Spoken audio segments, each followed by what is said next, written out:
To our channel. आजच्या लेक्चरमध्ये आपण सुरुवात करत आहोत मध्यकालीन इतिहास म्हणजे मिडिवल हिस्ट्री. ठीक आहे. यामध्ये आपल्याला total 4th unit, 5th unit आणि 6th जी युनिट दिली आहे ती पूर्णपणे आपल्याला मध्यकालीन इतिहास या विषयावरच असणार आहे.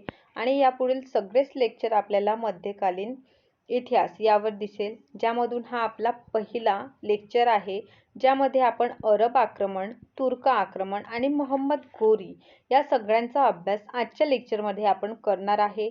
म्हणून लेक्चर जे आहे तो शेवटपर्यंत बघा आणि काळजीपूर्वक जे आहे गोष्टी नोट डाऊन करत चला, ज्यामुळे काय होणार, आपले डाऊट्स क्लिअर होत जाणार. ओके, चला तर लेक्चर सुरू करूया. जे स्टुडंट आपल्या चॅनलवर नवीन असणार आणि पहिल्यांदा व्हिडिओ लेक्चर्स बघत असणार त्यांच्यासाठी महत्त्वपूर्ण सूचना आहे की MS सेट 2022ची जी एक्झाम होणार आहे, हे जे एक्झाम आहे ते असिस्टंट प्रोफेसर याकरिता होत असते. आणि जे आपलं चॅनल आहे ग्लोबल ऑनलाईन, प्ले स्टोअरवर जाऊन हा ॲप डाउनलोड करा.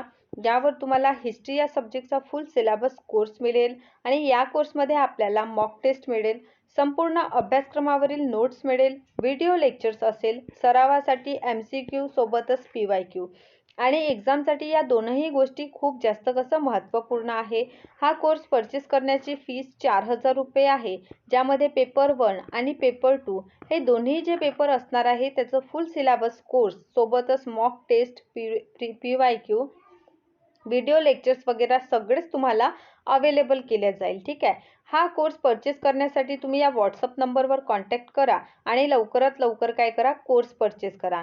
जेणेकरून काय होणार, मध्यकालीन इतिहास जे आपला आहे तो पूर्णपणे तुमचं काय क्लिअर होत जाणार आणि यामध्ये तुम्हाला कोणतेही डाऊट राहणार नाही. म्हणून लवकरात लवकर आपला कोर्स बाय करा. ओके गाईज, चला तर वळूया आपल्या लेक्चरकडे. आजचा आपला टॉपिक आहे अरब आक्रमण. ठीक आहे. अरब आक्रमण जे आहे ते कशा प्रकारे झाले आणि प्रथम अरब आक्रमण किंवा मुस्लिम आक्रमण कोणी केले, तर मोहम्मद बिन कासिम जे आहे त्यांनी प्रथम अरब आक्रमण केल्याचं आपल्याला दिसून येते. कधी केले, तर 711-712 इसवीमध्ये भारतावर यशस्वीरित्या आक्रमण केले. यापूर्वी 2 आक्रमण झाल्याची आपल्याला माहिती आहे, परंतु हे दोनही जे आक्रमण आहे ते अयशस्वी असले. ठीक आहे, अयशस्वी झाले.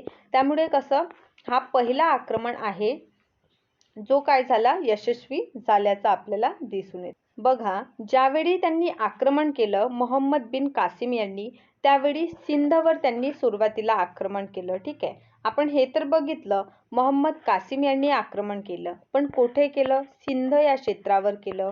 आणि सिंध हा जो क्षेत्र आहे यावर दाहिर यांचं काय होतं, शासन त्यावेळी आपल्याला दिसून येतं. ठीक आहे.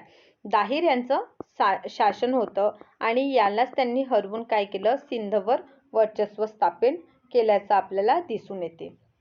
सोबतच पहा, अरब आक्रमण जे झाले ते यशस्वी होण्याचे कारणे किंवा अरब आक्रमण का झाले याचा पहिला कारण आहे की 7व्या शतकामध्ये इस्लाम धर्माचा प्रसार झालेला होता आणि इस्लामचा प्रसार झाला, त्यामुळे काय झालं, इस्लामला प्रसार करण्यासाठीच कसं इकडे आपल्या भारताकडे आक्रमण झाल्याचं आपल्याला दिसून येते. म्हणजे इस्लाम धर्माचा उदय हा कसं महत्त्वपूर्ण कारण ठरतो. ठीक आहे. दुसरं आपलं कारण आहे, जेव्हा श्रीलंकावरून जहाज इराकचा हा जहाज होता जो कशासाठी म्हणजे जात होता. ठीक आहे. कुठून, सिंध ठट्टा, म्हणजे ठट्टा जे आहे तो ठट्टा जो प्लेस आहे हा काय आहे, बंदरगाह आहे सिंधचा.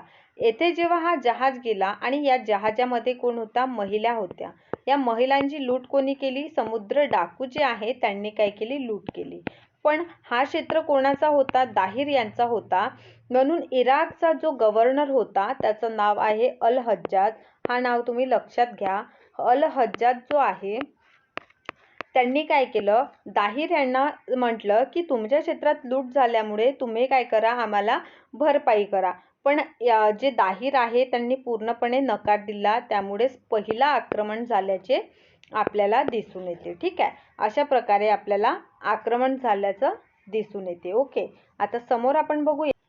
बघा, जेव्हा मोहम्मद बिन कासिम जे आहे त्यांनी आक्रमण केले, त्यापूर्वीच अल हज्जाज जे मी तुम्हाला सांगितलं की ज्यावेळी तो इराकचा काय होता, गव्हर्नर होता. ठीक आहे, इराक लक्षात घ्या, अल हज्जाज. ओके, हा जो अल हज्जाज आहे त्यांनी 3 सेनापती पाठवले. प्रथम जे होते ते उबैदुल्ला होते, सेकंड जे आहे ते बुंदेले होते आणि थर्ड जे आहे मोहम्मद बिन कासिम होतं. ठीक आहे, मोहम्मद बिन कासिम होते. ठीक आहे, तर अशा प्रकारे तिसरा आक्रमण सफल झाला, म्हणजे तो पहिला आक्रमण होता जो सफल झाल्याचा आपल्याला दिसून येते. तर याशिवाय जे मोहम्मद बिन कासिम आहे त्यांनी काय केला, सिंध विजय केला, देवल विजय केलं आणि एक महत्त्वाचं म्हणजे नेरून विजय केलं. आता हे नेरून जे प्लेस आहे तो नाही का सिंधचाच एक भाग होतं आणि यावर पहिले काय होतं, बौद्ध धर्मीयांचं शासन होतं. ठीक आहे, आणि यामुळे येथील जे लोक काय होते, बौद्ध होते आणि जे हे दाहिर होता तो हिंदू धर्मीय होता. म्हणून काय झालं, तो यांचा राग करायचा. यातूनच काय हे बौद्ध धर्मीयांनी काय केलं, मोहम्मद बिन कासिम यांना हेल्प केली. त्यामुळे हा सुद्धा एक महत्त्वाचा कारण आहे त्याचं यशस्वी होण्याचं. ठीक आहे, यानंतर त्यांनी फक्त प्रदेशच जिंकले नाही तर शासन व्यवस्था सुद्धा व्यवस्थित स्थापित केली. कोणी, मोहम्मद बिन कासिम यांनी. ओके, तर बघा कसं झालं की त्यांनी जे शासन निर्माण केले त्यामध्ये त्यांनी कर व्यवस्था सुरू केली. त्यामधून पहिला जो कर आहे तो सत्का आहे. आता हा सत्का म्हणजे काय, तर सत्का म्हणजे स्वइच्छेने दिले जाणारा कर होता. दुसरा जे आहे ते जकात आहे. जकात म्हणजे काय, तर वार्षिक आय यावरून जे घेतलं जात होतं ते म्हणजे टॅक्स. ठीक आहे, आणि थर्ड जो आहे तो काय आहे, उश्र. आता उश्र म्हणजे काय, भूमीतून जे उत्पन्न होत असते त्यावर जो टॅक्स लावतात त्याला उश्र म्हणतात. आणि फोर्थ आहे जजिया, आणि जजिया जे आहे ते गैर मुस्लिम यांकडून घेतले जात असते. आणि हा कर लावणारा हा प्रथम व्यक्ती कोण होता, तर मोहम्मद बिन कासिमच होता. ही गोष्ट काय करा, IMP करून ठेवा. ओके, आता समोर आपण वळूया तुर्क आक्रमणाकडे. आता तुर्क आक्रमण कशा प्रकारे झाले, तर बघा तुर्क कोण होते, तर सुरुवातीला तुर्क कोण होते याचा आपण अभ्यास करूया. तुर्क काय आहे, हे चीनच्या उत्तर पश्चिम भागेकडून आलेले काय बर्बर जंगली जमात होते आणि हे बलपूर्वक इस्लाम धर्म स्वीकार करण्याचे काय होते, हे समर्थक असे होते. ठीक आहे, तर यामधूनच हे जे तुर्क आहे हे काय काम करायचे, तर त्यावेळी काय होतं, अब्बासी साम्राज्याचं काय 9व्या शतकामध्ये अब्बासी साम्राज्याचं राज्य होतं. ठीक आहे, अब्बासी यांचं. तर या अब्बासी यांचं महल रक्षक म्हणून ते काम करायचे. कोण, तुर्क. यातूनच एक तुर्क होता, त्याचं नाव आहे अलप्तगीन. ओके, अलप्तगीन. हा अलप्तगीन यांनी काय केलं, स्वतंत्र गजनी साम्राज्याची स्थापना केल्याची आपल्याला दिसून येते. ओके, त्यांनी गजनी साम्राज्य स्थापन केलं. अलप्तगीन जे आहे त्यांचे पुत्र होते, कोण होते यांचे पुत्र, यांचे पुत्र होते पिरितिगिन. कोण, पिरितिगिन. ओके, हे पिरितिगिन जे आहे त्यांचे पुत्र होते आणि या पिरितिगिनच्या विरोधामध्ये काय केलं होतं, यांचे जे विरोधक होते त्यांनी हिंदूशाही जे शासक होते जयपाल. ओके, जयपाल यांना काय हेल्प त्यांनी मागितली होती की आम्हाला हेल्प करा म्हणून काय यांच्या दोघांमध्ये युद्ध झाले आणि याचा फायदा कोणा घेतला, तर सुबक्तगीन. आता हे सुबक्तगीन कोण, तर हे अलप्तगीन यांचे जवाई होते आणि सोबतच गुलाम सुद्धा होते. आणि आपण समोर पाहणार की गोरींनी सुद्धा गुलामाला खूप जास्त विश्वासपात्र असे समजले होते. त्यामुळेच तर आपलं साम्राज्याचे वाटप त्यांनी गुलामांमध्ये केले. ठीक आहे, तर म्हणजे आपल्याला दिसून येतात की त्या काळामध्ये आपले नातेसंबंधांपेक्षा गुलामांवर जास्त विश्वास ठेवले जात होते. ओके ना, तर बघा काय झालं, सुबक्तगीन. ठीक आहे, हे जे सुबक्तगीन आहे यांनी काय केलं, साम्राज्यावर वर्चस्व स्थापित केल्याचं आपल्याला दिसून येणार गजनीवर. ठीक आहे, आता सुबक्तगीन जे आहे यांचे 2 पुत्र होते. त्यामधून पहिला जो मोठा पुत्र होता तो इस्माईल होता आणि हा जो इस्माईल आहे यांनाच त्यांनी उत्तराधिकारी बनवले. परंतु मोहम्मद गजनवी जे आहे, गजनी, यांनी काय केलं, यांनी गृहयुद्ध केलं आणि यांचा पराभव करून स्वतः गजनीचे काय साम्राज्य बळकावले. ओके. आणि मोहम्मद गझनी असे पहिले शासक होते ज्यांनी सुलतान ही उपाधी आपल्याला धारण केल्याचे दिसून येते. यानंतर आपण जेव्हा दिल्ली सल्तनत पाहू त्यामध्ये सुलतान महत्त्वपूर्ण आहे. जेव्हा मुघल काळ जाऊ त्यामध्ये कोणती उपाधी दिसेल, आपण पातशाह दिसेल. ठीक आहे, बादशहा किंवा पातशाह. ठीक आहे, हे उपाधी दिसेल तर महत्त्वपूर्ण आहे. IMP करा हा टॉपिक. ओके, नेक्स्ट आपण वळूया. जेव्हा मोहम्मद गझनवी यांनी फक्त शासनच केले नाही तर तो कले आणि विद्येचा काय होता, खूप मोठा संरक्षकही होता. हे सुद्धा आपण बघूया.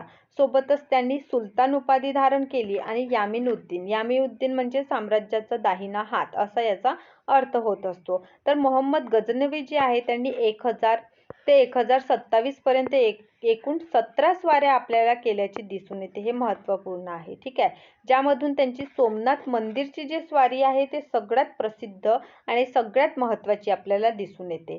जेव्हा त्यांनी 1000 मध्ये पहिला आक्रमण केला त्यावेळी त्यांनी पंजाब क्षेत्रावर आक्रमण केला. ठीक आहे, पंजाब क्षेत्रावर त्यांनी पहिला आक्रमण केल्याचा आपल्याला दिसून येते. त्यावेळी हिंदुशाही शासक जे जयपाल होते तेच या क्षेत्राचे काय होते, शासक असल्याचे आपल्याला दिसून येतं. दुसरं आक्रमण त्यांनी 1001 मध्ये केलं.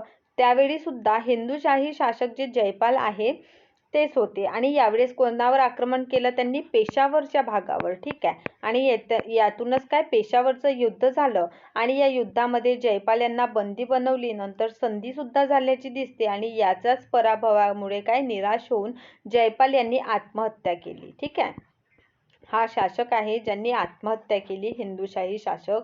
आणि सोबतच यापूर्वीच त्यांनी आपले जे पुत्र होते आनंदपाल यांना काय राज्य उत्तराधिकारी नियुक्त केल्याचे दिसून येते. अशा प्रकारे सेकंड आक्रमणात आत्महत्या केल्याचे आपल्याला दिसून येते. तिसरा जो आपला आक्रमण आहे 1004 मध्ये झाला आणि हा जो आक्रमण होता तो भटिंडा या भागावर झाला आणि हा भटिंडाचा सामंत बाजीराय होता. आणि हा बाजीराय आनंदपाल म्हणजे आपण पाहला जयपाल यांचा मुलगा आनंदपालांचा जो सामंत होता छोटा राजा त्याचंच काय आक्रमण केला. त्यावेळी त्यांनी बाजीराय यांनी प्रतिकार केल्याचा आपल्याला दिसून येते. ठीक आहे, 1004 मध्ये. ओके, आता नंतर पहा चौथा जो आक्रमण आहे मुलतान येथे झाला. त्यावेळी शासक कोण होता, दाऊद होता. ठीक आहे, पाचवा आक्रमण 1007 मध्ये झाला. यावेळी काय सुखपाल, याचंच एक नाव आहे नौशा शाह. ठीक आहे, याचं काय होतं, जयपालचा हा नातू असल्याचं आपल्याला दिसून येते. यावेळेस आक्रमण झाला. त्यानंतर वेहिंदच्या भागावर 6वं आक्रमण झाल्याचं आपल्याला दिसून येते. त्यावेळी हिंदुशाही शासक आनंदपालच तेथे राज्य करायचे.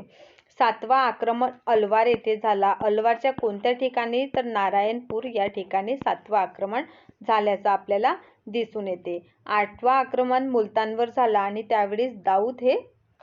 यानंतर 9वा आक्रमण 1013 मध्ये झालं आणि हा सुद्धा त्रिलोचनपाल. आता हा हिंदुशाही शासक जे आनंदपाल आहे त्यांच्यानंतर त्रिलोचनपाल काय शासन सांभाळायला आले होते.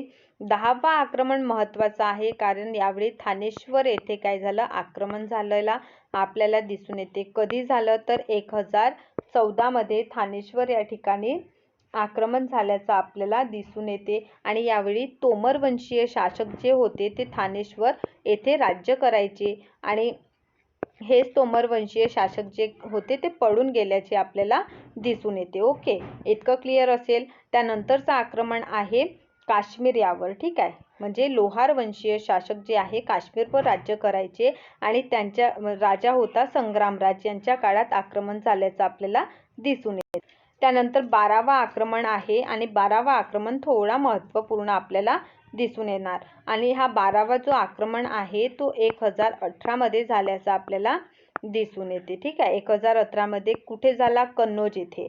आता कन्नौज येथे कोणाचं राज्य होतं, तर प्रतिहार नरेश कोणाचं, राज्यपाल. प्रतिहार राज्याचं शासक होते राज्यपाल, यांचं येथे राज्य होतं आणि राज्यपाल काय केले, पळून गेले होते. ठीक आहे, आणि हे पळून गेले म्हणूनच काय चंदेल वंशीय शासक जे आहे कोण, विद्याधर यांनी एक गट बनवलं आणि यांची काय केली, हत्या केली. आता राज्यपालाच्या हत्या केल्यामुळे चंदेल शासक कोणत्या प्रदेशावर राज्य करायचे, तर कालिंजर. ठीक आहे, कालिंजर या क्षेत्रावर त्यांचं राज्य होतं, तर मोहम्मद गझनवी याच्यानंतरची जे स्वारी करेल ते कालिंजरवरच असेल.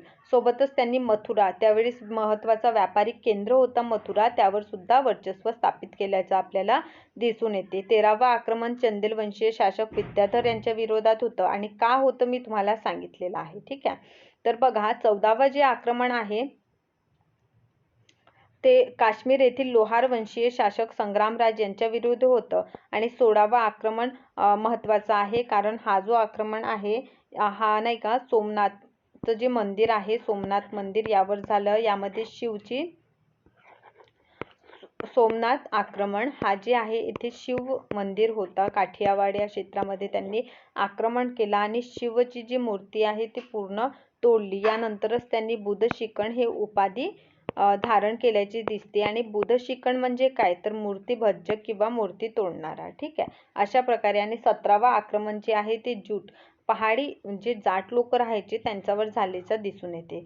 सोबतच मी तुम्हाला सांगितलं की मोहम्मद गझनवी काय कला आणि विद्येचा संरक्षक होता आणि त्यांची जी राजधानी होती गजनी येथे काय होते खूप सारे कलेचे इतिहासकार म्हणा रायटर असे राहत होते त्यांच्या दरबारात.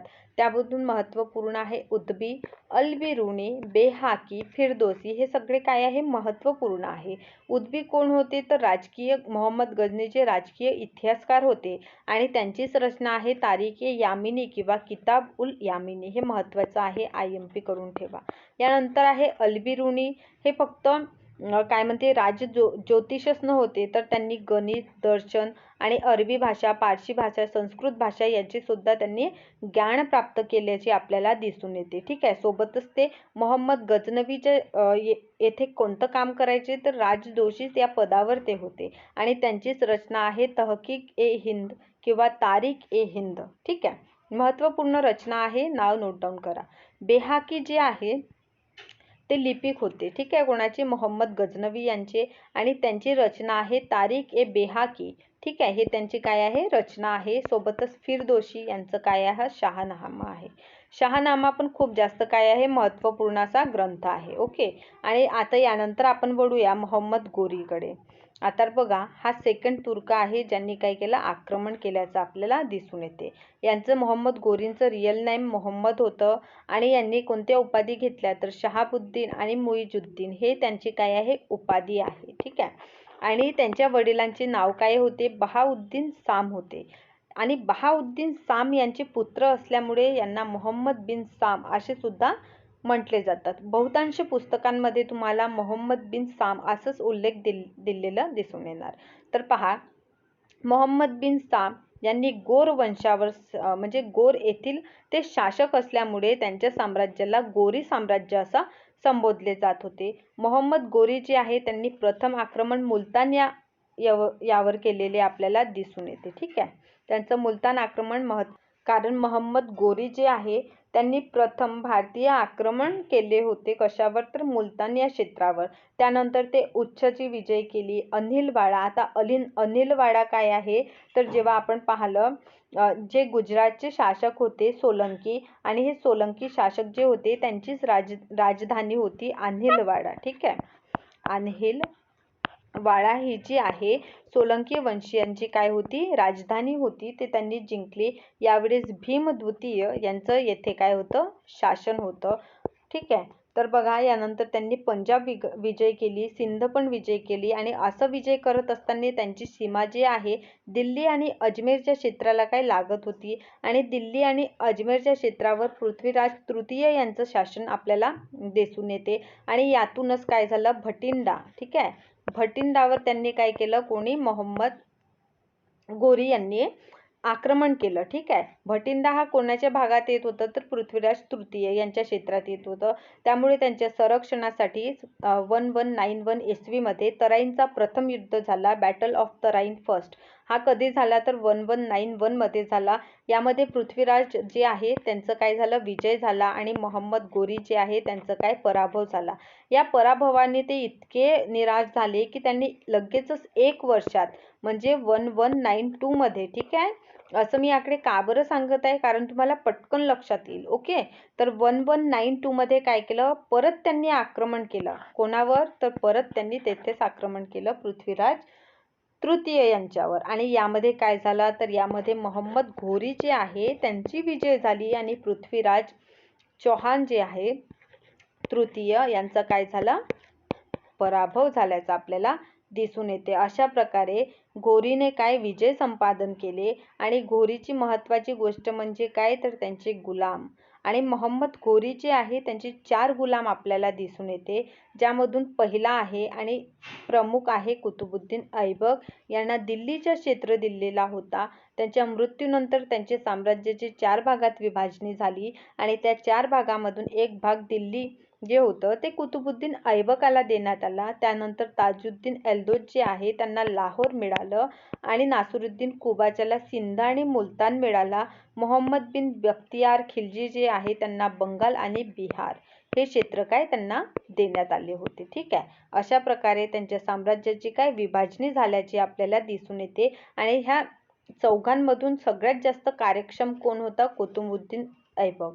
यांनी आपले बुद्धीचा उपयोग करून काय केलं, दिल्ली सल्तनत म्हणजे दिल्ली साम्राज्याचं काय स्थापना केल्याची आपल्याला दिसते. यातूनही गुलाम वंशाचा तो काय आहे, संस्थापक आहे. कोणत्या वंशाचा, तर गुलाम वंशाचा संस्थापक कुतुबुद्दीन ऐबक असल्याचं आपल्याला दिसून येते. ओके, अशा प्रकारे आजचा आपला लेक्चर आहे. आय होप तुम्हाला लेक्चर कळत असणार. असं असेल तर तुम्ही लवकरात लवकर काय करा, कोर्स परचेस करा. कोर्स परचेस केल्याने काय होणार, खूप साऱ्या समस्या समाधान मिळणार. पहिला असा की पहा, तुम्हाला PDF मिळेल. डेली PDF हे जे लेक्चर्स आपण होत असतात लाईव्ह, आणि काही दिवसात तुम्हाला लाईव्ह लेक्चरसुद्धा पाहायला मिळणार. तर PDF मिळेल सगळ्यात महत्त्वाची. दुसरी म्हणजे टेस्ट सिरीज, आणि टेस्ट सिरीज एक्झामसाठी खरंच खूप जास्त काय असतात, इम्पॉर्टंट ठरतात. तिसरा आहे PYQ मिळेल, सोबत PDF मिळेल या PYQची. आणि असं प्रॅक्टिसमध्ये पण PYQ आपल्याला अभ्यासायला मिळतील. सोबतच नोट्स असेल, टोटल 10 युनिट्सचे आपल्याला नोट्स दिले जातील. आणि महत्त्वाचं म्हणजे काय, तर गायडन्स. ठीक आहे, मार्गदर्शन. आता मार्गदर्शन किती जास्त इम्पॉर्टंट आहे याची कल्पना आपल्यालाच असेल. कारण कसं, एक अटेम्प्ट दिल्यानंतर, 2 अटेम्प्ट दिल्यानंतर का बरं एक्झाम आपल्याला क्लिअर होत नाही आहे याचे कारणं शोधून घेणं खरंच खूप जास्त महत्त्वपूर्ण आहे. असंच वेळ घालून काही अर्थ नाही आहे. लवकरात लवकर कोर्स परचेस करा आणि काय करा, तुम्ही आपल्या सुरळीतपणे अभ्यासाला सुरुवात केला. त्यामुळे काय होईल, येणाऱ्या परीक्षेत पास होऊन तुम्ही असिस्टंट प्रोफेसर व्हाल आणि आपल्या कार्यरत असाल कुठं ना कुठं, असं नाही का. म्हणून लवकरात लवकर काय करा, कोर्स परचेस करा. आणि तुम्हाला लेक्चर्स आवडत असेल तर लाईक करा. ठीक आहे, लाईक करा, शेअर करा. लेक्चर जास्तीत जास्त आपल्या मित्रांना द्या, मैत्रिणींना द्या, शेअर करा खूप जास्त. ठीक आहे, लाईक करा, शेअर करा. आणि कमेंट बॉक्स आहे आपलं, कमेंट बॉक्समध्ये कमेंट लिहा की तुम्हाला काय हवं आहे, काय हवं नाही आहे, कळत आहे, नाही कळत आहे, कशा प्रकारचं आपलं सुरू आहे, या सगळ्या गोष्टी तुम्ही कुठे लिहा, तर कमेंट बॉक्समध्ये लिहा. सोबतच लवकरात लवकर कोर्स आपला परचेस करा, ज्यामुळे जेणेकरून मी तुम्हाला पर्सनल गायडन्स देऊ शकेल आणि व्यवस्थित मार्गदर्शन करून येणाऱ्या परीक्षेला आपण सगळे सामोरे जाऊ आणि लवकर एक्झाम पास होऊन आपल्या कार्याला लागू. ओके, अशा प्रकारे आपला कोर्स आहे आणि असे इन्फॉर्मेशन आहे. सोबतच मध्यकालीन इतिहास सुरू झाला आहे, म्हणून काय करा, लवकर आजच काय करा, कोर्स बाय करा, जेणेकरून नेक्स्ट लेक्चर पूर्वी तुमच्याकडे काय असेल, कोर्स बाय केलेला असेल आणि नोट्स आपल्या हातात असेल. चला गाईज, मग नेक्स्ट लेक्चरमध्ये आपण मिळूया. Thank you so much guys for watching my video. असंच व्हिडिओ पाहत राहा आणि कमेंट करायला विसरू नका. थँक्यू.